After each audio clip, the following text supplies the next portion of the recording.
Hello बच्चों, welcome to my class. तो चलिए अभी हम प्रॉब्लम सेट जो है फर्स्ट स्टार्ट करेंगे। उसके पहले थोड़ा सा एक्सप्लेनेशन मैं आप लोगों को देना चाहती हूँ ताकि आप लोगों को प्रॉब्लम सेट सॉल्व करने में कोई भी डिफ़िकल्टी नहीं रहेगी। Operation on set, intersection of two set क्या दिया हुआ है, टू सेट का इंटरसेक्शन क्या होता है। Suppose A and B are two set, A और बी ये टू सेट्स हैं।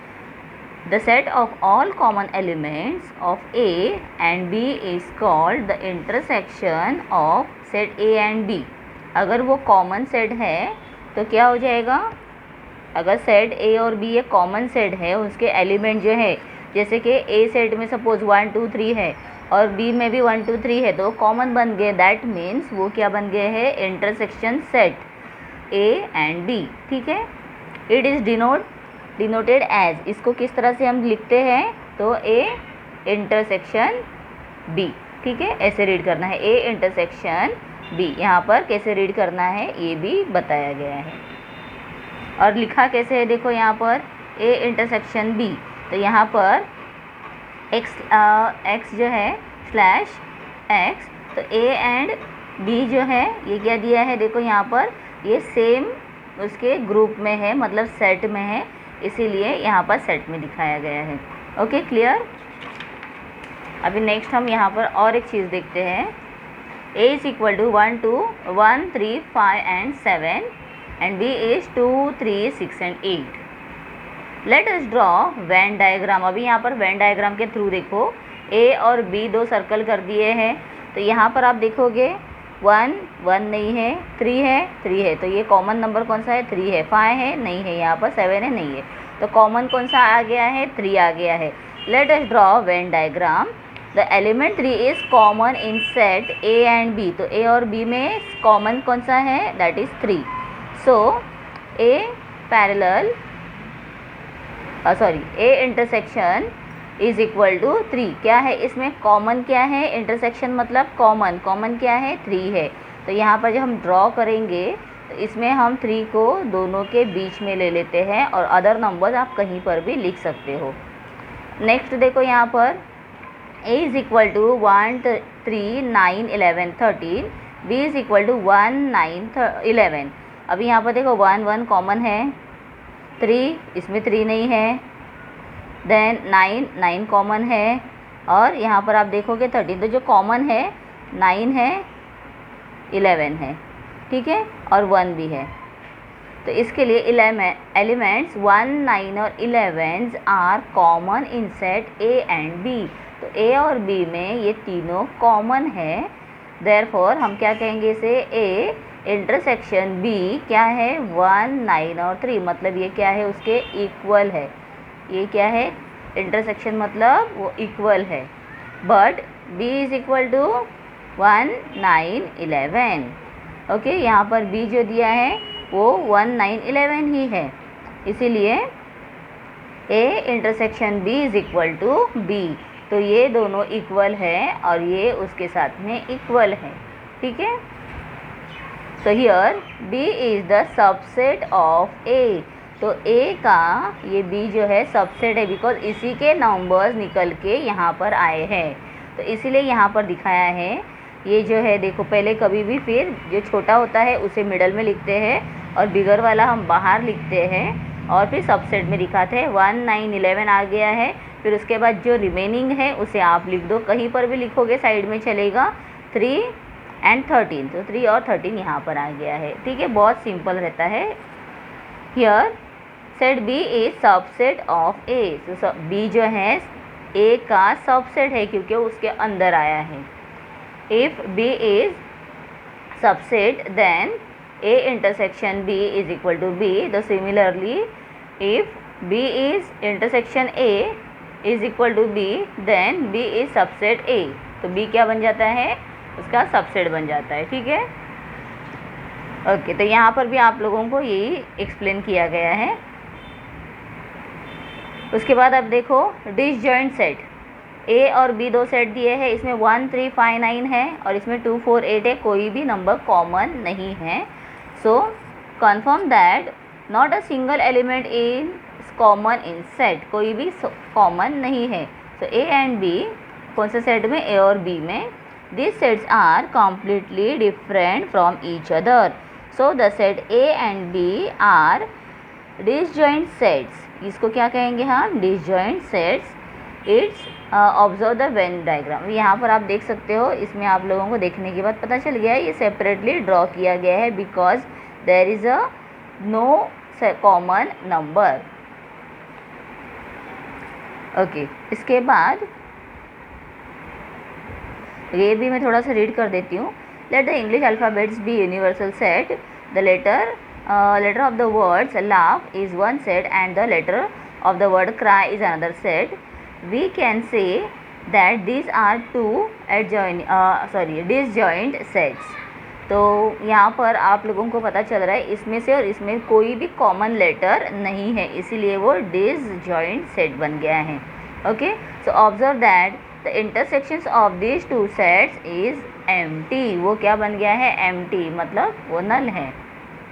यूनियन ऑफ टू सेट्स, यहाँ पर हमें यूनियन ऑफ टू सेट्स दिखाया है. Okay, let's A and B. A और बी जो है ये टू सेट दिए हैं, two sets, given two sets. Then the set of all elements and of set A and B called the union of two sets. तो यहाँ पर आप देखोगे इसमें ये जो दोनों है यहाँ पे -3 दिया है, 3 दिया है, तो ये कॉमन नहीं है. तो इसीलिए A यूनियन B, और इसको रीड कैसे करेंगे? A union B. इसे हम इस तरह से लिखते हैं और यहाँ पर हमें लिखना है A union B is equal to x is equal to x. ये क्या है? यहाँ पर A और x is equal to B आ सकता है. Okay, so A is equal to -1, -3, -5 and 0. यहाँ पर A में दिया है तो ये A में आ गए, और B में देखो 0, 3, 5, तो B में 0, 3, 5, तो यहाँ पर 0 जो है ये कॉमन आ रहा है. So A union B is equal to -3, -5, 0, -1, 3 and 5. इसे पूरा सीक्वेंस में दिया है, smaller to bigger. Note that A union B and B union A. और यहाँ पर क्या हो रहा है? A यूनियन B हो रहा है और B यूनियन A हो रहा है. ओके, अभी वेन डायग्राम में यहाँ पर दिया है. Observe the Venn diagram, right the following sets using listing method. Okay, यहाँ पर देख लो यू यूनियन दिया है. ओके, तो मैं यहाँ पर आप लोगों को डायरेक्टली दिखा देती हूँ. यूनियन देखो कौन सा दिया हुआ है? 1, 2, 3, 4, 5, 6, 7, 8, 9, 10, 11, 12. यहाँ पर जितने भी नंबर्स है ये यूनियन जो है इसमें ये सब आ गए हैं, ऑल नंबर्स आ गए हैं इसके अंदर. उसके बाद सेट ए में देखो, ए में कौन कौन सा आया है? यहाँ देखो 2, 4, 6 और 8 और 10 भी हैं, तो ये यहाँ पर आ गए. ठीक है, यहाँ पर आ गए. फिर ए यूनियन बी में देखो, ए यूनियन बी अगर आप देखोगे तो इसमें क्या आ रहा है? 1 है, 2 है, 2 आ गया है. देखो हम लाइन से लिख रहे हैं, मतलब दोनों में. ठीक है, तो 1 है, 2 है, 3 है, 4 है, 5 है, 6 है, 7, then 8. Okay, and directly 10 is given here. तो 9 नहीं है, 10 डायरेक्ट आएगा. मतलब जो नंबर्स है वो सिंगल टाइम हमें लिखने हैं. बी में भी और ए में, दोनों में 8 और 10 है, लेकिन इसे सिंगल टाइम हम लिखेंगे. फिर यहाँ पर हम ए का हम देखेंगे कॉम्प्लीमेंट. तो क्या दिया है? 1, 3, 5. ए का कॉम्प्लीमेंट 1, 3, 5, 7, 9, 11 एंड 12. तो यहाँ पर ए को छोड़कर बाकी के जो भी हैं हम लिखेंगे. ए में देखो आप यहाँ पर 8 और 10 भी है, इसलिए उसे नहीं लेना है, बाकी के सब बचे हुए नंबर्स यहाँ पर आएंगे. Okay, clear. उसके बाद हम यहाँ पर देखेंगे ए का यूनियन बी, उसका कॉम्प्लीमेंट देखेंगे, इज इक्वल टू 9, 11, 12. कहाँ पर है 9, 11, 12? देखो 9, 11 और 12. ठीक है, जो यूनिवर्स के नंबर है वो. उसके बाद बी में दिया हुआ है 1, 3, 5. बी देखो 1, 3, 5, 7, 8, 10 आ गया सेम. उसके बाद ए इंटरसेक्शन बी. अभी ए इंटरसेक्शन बी देखना है. 8 और 10 दिया है, तो दोनों में कॉमन. इंटरसेक्शन मतलब क्या होता है? इसका मतलब क्या होता है? इंटरसेक्शन मतलब कॉमन. तो कॉमन क्या है 8 और 10 है, इसके लिए 8 और 10, ठीक है। बी का यहाँ पर हमें देखना है कॉम्प्लीमेंट, तो बी का कॉम्प्लीमेंट क्या आएगा, तो यहाँ पर जितने भी हैं सारे लिखेंगे हम 2 4 6 9 11 12। तो जो नंबर्स बी में है उसे छोड़कर, जैसे यहाँ पर हमने ए में जो है उस छोड़कर बी के पूरे लिखे थे यूनिवर्स के साथ में, वैसे ही यहाँ पर लिखना है। क्लियर हो रहा है, समझ में आ रहा है। और यहाँ पर भी हम जैसे ए का इंटरसेक्शन बी का कॉम्प्लीमेंट लिखना है 1 2 3 4 5 6 7 9 11 12। तो यहाँ पर 10 और 8 नहीं आएंगे बिकॉज वो दोनों में कॉमन है, उसे नहीं लिखना है। Okay done. तो इस तरह से हमें इसे सॉल्व करना रहता है। अभी यहाँ पर देखो क्या दिया हुआ है, सबसेट दिया है, तो बी ए का सबसेट है, तो ए में कौन से हैं 1 2 3 4 5 सब नंबर्स है, लेकिन सबसेट में है 2 और 3। तो यहाँ पर आप देखो ए में दिए हैं सारे नंबर्स है और बी में 2 और 3 है। ड्रॉ द वेन डायग्राम, तो यहाँ पर हमें वेन डायग्राम ड्रॉ करना है। ए इज यूनियन बी दिया है, so 1 2 3 4 5 observe the set A and A union B have the same element. तो यहाँ पे हैंस इफ़ बी, अगर बी ये यहाँ पर तो बी अगर सबसेट है ए का, तो यहाँ पर बी अगर सबसेट है ए का, देन ए क्या बनेगा यूनियन बी, यहाँ पर दिया हुआ है इज इक्वल टू ए, मतलब ये दोनों और ये ए इक्वल बन जाएंगे यहाँ पर, ठीक है। मतलब देख लीजिए यहाँ पर ये पूरा ए और बी मिलकर जो है वो पूरा ए सेट में है, इसीलिए वो इक्वल है यहाँ, ठीक है। ओके,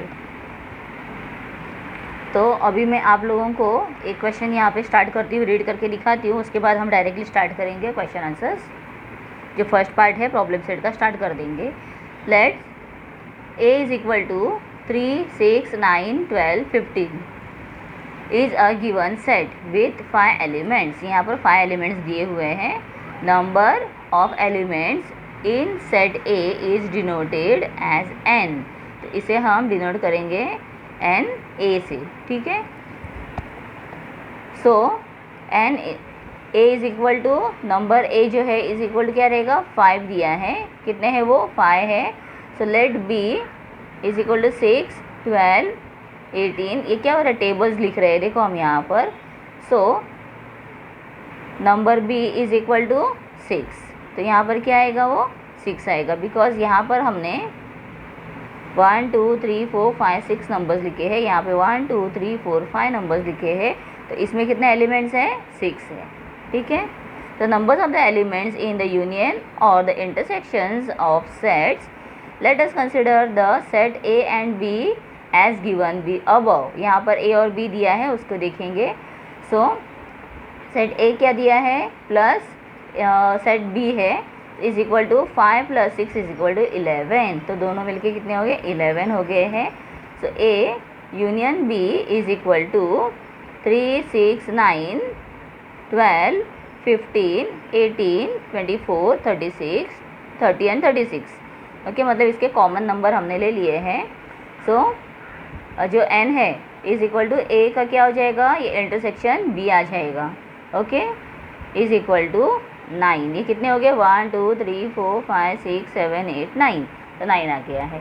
तो ये कंफ्यूजिंग होता है जब आप लोग स्टार्टिंग में सीखते हो, तो आप लोगों को यही सब कन्फ्यूजन रहते हैं कि ये नंबर्स कहाँ से आते हैं, कैसे आते हैं, कुछ दिया नहीं है डायरेक्टली 9 कहाँ से आ गया है।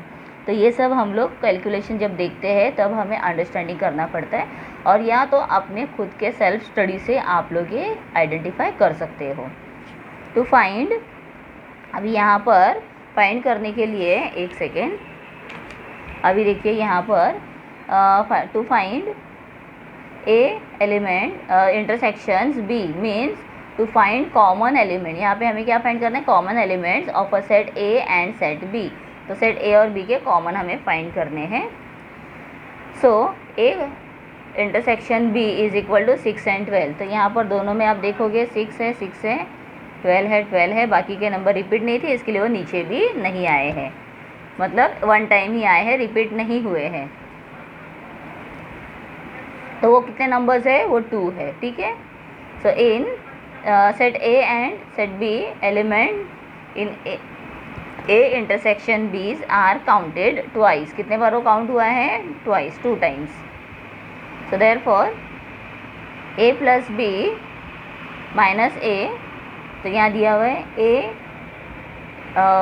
ए जो है ये हो जाएगा यूनियन बी।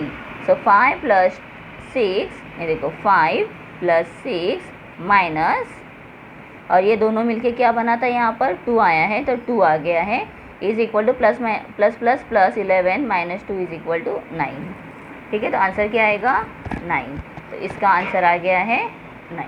ठीक है, ओके। अभी इसमें देखो आप कॉमन क्या दिया हुआ है, यहाँ पर ए और बी जो दो हमें ये दिए हुए हैं, सेट्स दिए हुए हैं यहाँ पर, इसी को यहाँ दिखाया गया है। तो ए के और बी के नंबर हमें लिखने हैं, और कॉमन नंबर 6 और 12 जो आया था वो यहाँ पर ऐसे लिखना है। ठीक है, clear? Okay. Given set A and B दिया है, यहाँ पे वैल्यू दिया हुआ है, देखो। ओके, वर्ड प्रॉब्लम मैं अभी नहीं देखूंगी, ये जो एग्जाम्पल्स में क्यों सॉल्व करवाती हूँ, ताकि एग्जाम्पल्स के वजह से आप लोगों को भी अच्छे से स्टडी हो सके। तो प्रॉब्लम सेट अभी हम स्टार्ट करेंगे। First, choose the correct alternative answer for the each of the following questions. तो हमें यहाँ पर अल्टरनेटिव्स देखने हैं। अभी यहाँ पर आप देखोगे if m is equal to क्या दिया है, कौन सा सेट दिया है? 1, 3 एंड 5 दिया है। n क्या दिया है? Is equal to 2, 4, 6। Then m क्या हुआ यहाँ पर? इंटरसेक्शन n दिया है, तो क्या हो जाएगा? यहाँ पर आप देखो दोनों में कॉमन के इंटरसेक्शन मतलब क्या होता है? कॉमन। तो यहाँ पे 1, 1 नहीं है, 3, 3 नहीं है, कोई भी नंबर कॉमन नहीं है, तो ये क्या हो जाएगा? एम्प्टी सेट हो गया, मतलब कोई भी कॉमन इसमें नहीं है, तो ऑप्शन आएगा नल का, because this is empty. Null मतलब एम्प्टी। सेकंड देखो, p is equal to x का हम यहाँ पे सब बार निकालेंगे। x is an odd natural number. x क्या है? ऑड नेचुरल नंबर है। 1 क्या है? उससे 1 से वो ग्रेटर है, x जो है 1 से ग्रेटर है, और जो 5 है वो भी क्या है? 5 भी x से ग्रेटर देन है, ग्रेटर है, मोर देन 1 है। ओके, तो कौन सा आंसर आ सकता है? तो 1, 3 और ऑड दिया हुआ है 3 और 5। यहाँ पर आप देख सकते हो, ये अगर 1 है, ये उससे ग्रेटर दिया है, तो 1 तो नहीं आएगा। फिर आ गया 3, और फिर वो ग्रेटर कौन सा है? दूसरा 5 दिया है, तो इसीलिए कौन से नंबर्स आ जाएंगे यहाँ पर? 3 और 5। तो 3 और 5 का कौन सा सेट है? तो ये 3 और 5 का सेट है, तो this is what our answer is. p का दिया है, p is equal to set कौन सा है? 1, 2 डॉट डॉट डॉट दिया, मतलब ये कंटिन्यूएशन है और 10 के ऊपर स्टॉप हो गया है। दैट मीन्स इसका मतलब होता है कि 1 से स्टार्ट होकर ये 10 पे स्टार्ट हुआ है। What type of set p is? तो ये नल सेट तो नहीं है, बिकॉज इसमें नंबर्स है। नल मतलब पूरा एम्प्टी रहेगा, तो ये तो नल नहीं है, तो ये आंसर रॉन्ग है। इनफाइनाइट है क्या? ये डॉटेड लाइन दिया है आगे, नहीं, ये तो नंबर 10 पे स्टॉप हो गया है, इसके लिए इनफाइनाइट भी नहीं है। फिर ये फाइनाइट सेट है, बिकॉज, और आगे दिया नॉन ऑफ दिस, तो ये फाइनाइट है बिकॉज 10 के ऊपर ये स्टॉप हो गया है, तो C is our common, sorry, C is our answer. Then हमें फोर्थ दिया हुआ है, m जो है ये इंटरसेक्शन दिया हुआ है n, तो यहाँ आप देखो 1, 2, 3, 4, 5, 6, और m में दिया है 1, 2, 4। Then which of the following represent set n? तो n के में कौन सा आ सकता है? तो ये 1, 1 हो गया, 2, 2 हो गया, 4 आ गया है, तो अभी उसमें 4, 3, 5, 6 आ सकता है, और उसके साथ में ये जो रिमेनिंग नंबर है उसमें से भी कोई भी हो सकता है। तो चलिए अभी हम देखते हैं 3, 5 और 6, 3, 5, 6 इसमें नहीं है, तो ये नहीं हुआ। इसमें 3, 5, 6 है, 4 भी है, 4 आ जाएगा फिर भी चलेगा, लेकिन इसमें भी देखो 2, 5, 6 है, तो ये भी नहीं है। ये 4, 5, 6 है, ये भी नहीं है, बिकॉज इसमें 3 दिया है, तो इसीलिए this is what our answer is. ठीक है, 3, 5, 6 आ गया, उसके बाद कोई भी एक्स्ट्रा नंबर है, नो प्रॉब्लम, आप लोग उसे करेक्ट कर दो। उसके बाद आगे देखना है यहाँ पर, ये देखिए, इफ P क्या है, ये सबसेट है, is a subset M, P M का सबसेट है, then which of the following set represents P intersections, और दिया हुआ है P का इंटरसेक्शन क्या है, P यूनियन M, तो P का इंटरसेक्शन है P यूनियन M, बिकॉज ये ब्रैकेट में दिया हुआ है, मतलब P का इंटरसेक्शन P यूनियन M है।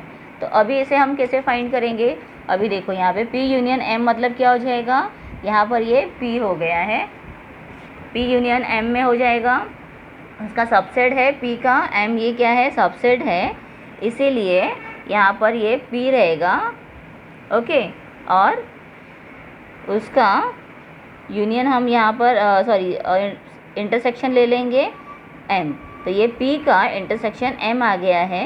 तो इसके लिए इसमें आप देखोगे P का हमें इंटरसेक्शन फाइंड करना है, मतलब कॉमन देना है, तो वो है P, इसके लिए आंसर आ जाएगा P, ठीक है। So now will see next question, which of the following sets are empty sets. अभी यहाँ पर एम्प्टी सेट कौन सा है हमें दिखाना है। ए में दिया है, देखो मैंने टिक मार्क किया है, आप लोगों को ये पता चल गया कि आंसर है, बट वो क्यों है ये भी जानना ज़रूरी होता है। Set of intersecting points of parallel line, अभी यहाँ पर दिया है पैरेलल लाइन के इंटरसेक्टिंग पॉइंट। अभी आप देखो पैरेलल लाइन आपको पता रहेगा जो स्ट्रेट लाइंस होते हैं, ठीक है, तो ये पैरेलल लाइन कभी भी आगे जाकर इंटरसेक्ट नहीं होते, बिकॉज एक्सटेंड सीधा ही होते हैं ना। अभी वो जो इंटरसेक्ट कब होंगे, अगर वो इस तरह से है तो आगे जाकर वो इंटरसेक्ट हो गए इस पॉइंट में, लेकिन यहाँ पर उसका कोई पॉइंट्स ही नहीं मिलेगा तो वो सेट ही नहीं बनेगा ना उसका, तो वो क्या सेट रहेगा, वो नल सेट रहेगा, ठीक है, मतलब वो एम्प्टी सेट रहेगा, नल सेट मतलब एम्प्टी सेट रहेगा, इसीलिए ये इसका ऑप्शन है। अंडरस्टूड, आप लोगों को समझ में आ गया होगा। सेकंड देखते हैं, find the correct options for the given question. अभी यहाँ पर पूछा है, देखो ये भी अभी MCQs आ गए हैं, बहुत सारे MCQs आप लोगों को अभी स्टडी करने हैं, और MCQ का आंसर हम डायरेक्टली कोई भी टिक मार्क नहीं करते हैं, जस्टिफाई करना पड़ता है कौन सा करेक्ट है। Which of the following collection is a set, set है, सेट में क्या रहता है, फिक्स रहता है। Colours of rainbow, tall trees in the school campus, rich people in the village, then easy examples in the book. अभी book के examples ज़्यादा कम हो सकते हैं, टॉल ट्रीज भी जो है, अभी जो टॉल है नेक्स्ट ईयर शायद से दूसरा ट्री टॉल बन जाएगा उससे, तो ये भी स्पेसिफिक नहीं रहता है। रिच पीपल्स भी, कोई आज रिच है पुअर बन गया है, कोई पुअर है अचानक लॉटरी लग गई रिच भी हो सकता है, तो ये सब हो चांसेस है। लेकिन कलर ऑफ रेनबो जो है 7 कलर्स विवग्योर वो सेम रहेगा, वो कभी चेंज होने वाला है नहीं, इसीलिए यहाँ पर कौन सा सेट आएगा, कलेक्शन सेट में ए वाला, ओके। सेकंड दिया है, which of the following set represent N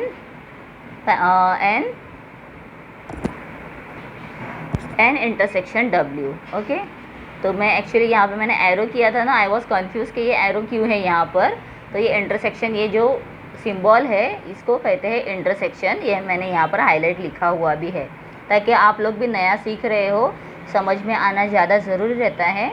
और जब ऊपर रहता है तो उसे हम यूनियन कहते हैं, ऐसा यूनियन होता है, और नीचे होता है वो इंटरसेक्शन होता है, ठीक है। देखो सिंबल्स कितने ज़्यादा हमारे लिए इम्पॉर्टेंट होते हैं अंडरस्टैंडिंग करना।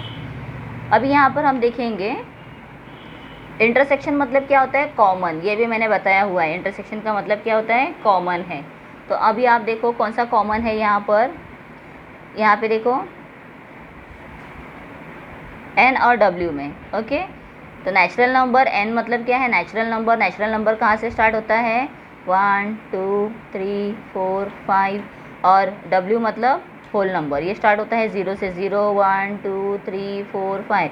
आप सोचोगे नहीं तो N और W दिया है, ये क्या है, नंबर्स, और नंबर्स दे दिए नीचे, इसमें तो A B C है, N W नहीं है, तो कहाँ से आंसर फाइंड करेंगे। तो अभी समझ लो कि N मतलब नेचुरल नंबर और W means whole number. Whole number 0 से स्टार्ट होता है और नेचुरल नंबर 1 से स्टार्ट होता है।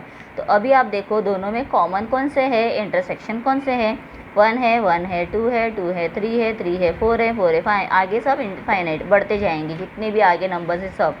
तो 1 2 3 जो है वो कॉमन आ गए। 0 देखो 0 कॉमन नहीं है, इसके लिए ये सेट नहीं बनेगा। 0 सिर्फ है, ये भी नहीं सेट बनेगा। और डी ये तो नल सेट है, तो नल भी नहीं है वो, तो ये भी नहीं बनेगा। तो यहाँ पे फर्स्ट वाला जो ऑप्शन दिया है A option is right answer, because 1 2 3 4 5 ये सब आगे के नंबर, मतलब 0 छोड़कर आगे के सारे नंबर्स ये क्या बनेंगे, ये बनेंगे इंटरसेक्शन। ठीक है, ओके नेक्स्ट। अब यहाँ दिया है P इज इक्वल टू क्या दिया हुआ है, x सब बार x is a letter of the word Indian. Indian ये जो एक वर्ड दिया हुआ है उसके लेटर्स है। Then which one of the following is set P in listing form. अभी लिस्टिंग फॉर्म जो है उसके अल्फ़ाबेट जो होते हैं वो कभी भी रिपीट नहीं होते हैं, मैंने यहाँ पर लिखा हुआ है। Why I am writing this all, क्योंकि आप लोगों को ये सब याद रहे, बिकॉज हमने स्टार्टिंग से सीखा हुआ है। और जो फर्स्ट पार्ट से हम सीख रहे हैं वह फर्स्ट 1.1 प्रैक्टिस सेट से, वो सारे यहाँ पर आप लोगों को सब पूरे प्रॉब्लम सेट में मिक्स करके देते हैं। तो प्रॉब्लम सेट 1 जो होता है ना, प्रॉब्लम सेट जो भी होता है वो आपका ओवरऑल पूरा उसका एक रिवीजन है। ठीक है, इसीलिए आप लोगों को स्टार्टिंग से पूरा स्टडी कर लेना है, फिर इसे सॉल्व करना है। चलिए, तो अभी यहाँ पर आप देख सकते हो आई है, एन है, डी दिया हुआ है। तो आई एन दिया, एन तो रिपीट हुआ है, ठीक है।